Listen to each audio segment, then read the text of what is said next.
Hello guys, welcome to all of you in English Knowledge Stream channel.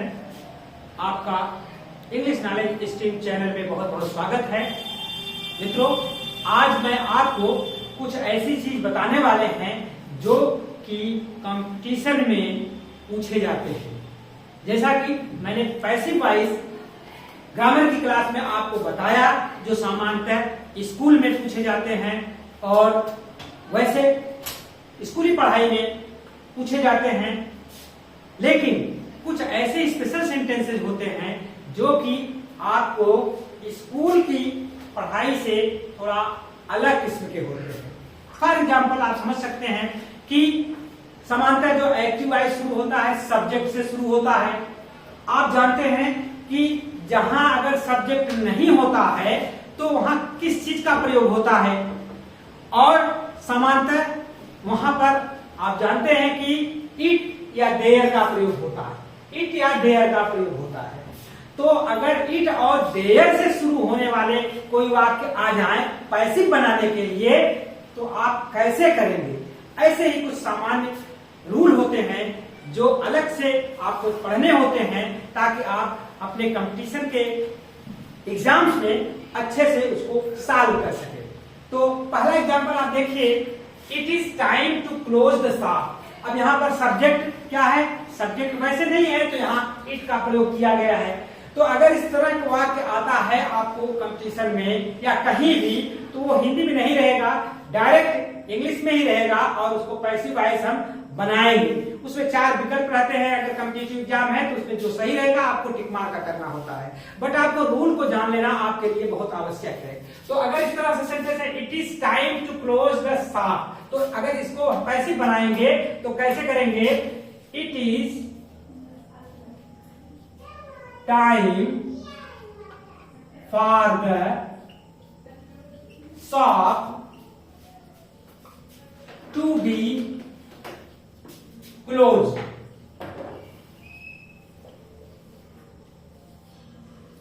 आपने देखा इसका जो पैसिव हुआ, it is time for the shop to be close. हमने यहां पर टू बी का प्रयोग किया। इसी तरह से there is no money to spend. There is no money to spend, अगर इस तरह का सेंटेंस है, इसको पैसिव कैसे करेंगे? There is no money to be spend. ये आपका पैसिव वॉइस हो गया। अब देखिए यहां पर टू के साथ बी का प्रयोग करके हमने इसको पैसिव वॉइस बनाया। तो इस तरह के सेंटेंस अगर गाइस आपको आए तो आप पैसिव वॉइस इसी तरह से बनाएंगे। फिर अगला है आई नो हिम। सामान्यतः हम लोग जानते हैं कि पैसिव वॉइस में बाई का प्रयोग होता है, क्योंकि एजेंट अगर है तो बाई का प्रयोग जो होता है तो उसको हम पैसिव वॉइस मानते हैं, वो पैसिव वॉइस में ही होगा। जैसे इसमें देखिए आई नो हिम। अब इसमें इसका जो पैसिव होगा, he is known to me, ये पैसिव वॉइस होगा। अब यहां देखिए बाय का प्रयोग नहीं हुआ कि ही इज नोन बाय मी, ऐसा नहीं है। जहां पर मेंटल स्टेट, जो मानसिक स्थिति की बातें आती हैं, वहां पर आपको बाय का प्रयोग किया नहीं जाता है। अगला एग्जांपल है the news surprised me. The news surprised me, तो I was surprised at the news. यहां पर मेंटल स्टेट दिखाई जा रही है, मानसिक दशा का वर्णन है, इसलिए यहां पर बाई का प्रयोग नहीं हुआ। तो इस तरह से आपने देखा कि इन 4 वाक्यों का प्रयोग आप 4 अलग अलग रूल को ध्यान में रख करके किया है। तो गाइस इस तरह के 4 सेंटेंस हैं। अभी हम आपको और सेंटेंस बताते हैं, आप इसको नोट डाउन कर लीजिए। हम इसको इरेज करते हैं, इसको क्लीन करते हैं, फिर और आपको आगे बढ़ाते हैं। तो इस तरह के जो स्पेशल सेंटेंसेज हैं उसमें जो पांचवा टाइप का सेंटेंस आप देखने जा रहे हैं, he laughed at me, active voice है। इसको जब हम पैसिव करेंगे तो I was laughed at by him। तो इसमें देखिए laughed at प्रीपोजिशन का भी प्रयोग हुआ है और बाई का भी प्रयोग हुआ है। तो इस टाइप के सेंटेंसेस आएंगे तो आपको ही आई वाज, यहां आई हुआ, I was laughed eight by him. फिर नेक्स्ट है I asked him if he सा द ताज स्टडी। तो यहां पर आप लिखेंगे I was asked if he saw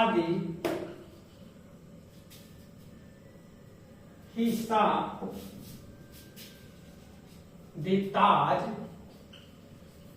yesterday। इसमें देखिए है कि I asked him if he saw the Taj yesterday। तो यहां I was asked by him यहां नहीं लगाएंगे। इस तरह के सेंटेंसेस में आप इसको ओमिट करेंगे, नहीं लिखेंगे, बाकी पूरे सेंटेंस को लिख देंगे। फिर आई made him sing a song. आप एक टाइप होता है वर्ब की, उसको कहते हैं काजिटिव वर्ब, उसकी चर्चा हम करेंगे आपसे, लेकिन इसमें हम स्पेशल बता ही दे रहे हैं कि काजिटिव वर्ब होता है कि दौड़ना है तो दौड़ाना, रन मेक रन।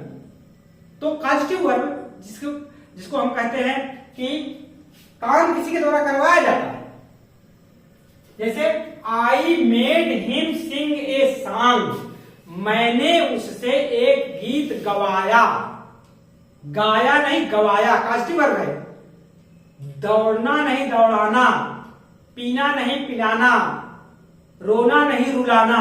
तो इस टाइप के जो वर्ड्स होती हैं उनको काजिटिव वर्ब कहते हैं। इसकी वीडियो में हम बाद में आपको बताएंगे और क्लियर करेंगे, बट यहां पैसिव की चर्चा है, इसलिए पैसिव में कैसे करेंगे इस टाइप सेंटेंस के काजिटिव वर्ब को कि he was made sing a song.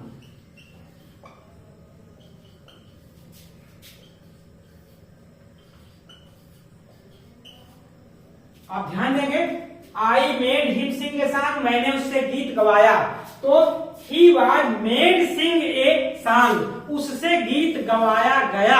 By भी नहीं लगाएंगे, इसमें बाई भी नहीं लगाएंगे, उसका ओमिशन हो जाएगा। उसी तरीके से ही looted the shop and took away the money. अब ये डबल पैसिव वॉइस है, ध्यान दीजिएगा, ये डबल पैसिव वॉइस है। तो इस तरह के अगर सेंटेंसेस हैं तो आप कैसे करेंगे कि the shop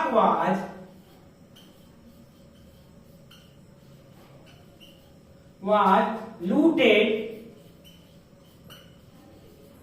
and the money was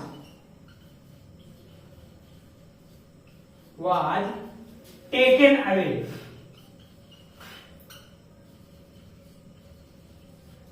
ये पैसिव वॉइस है, ध्यान दीजिए, इसमें डबल पैसिव वॉइस है।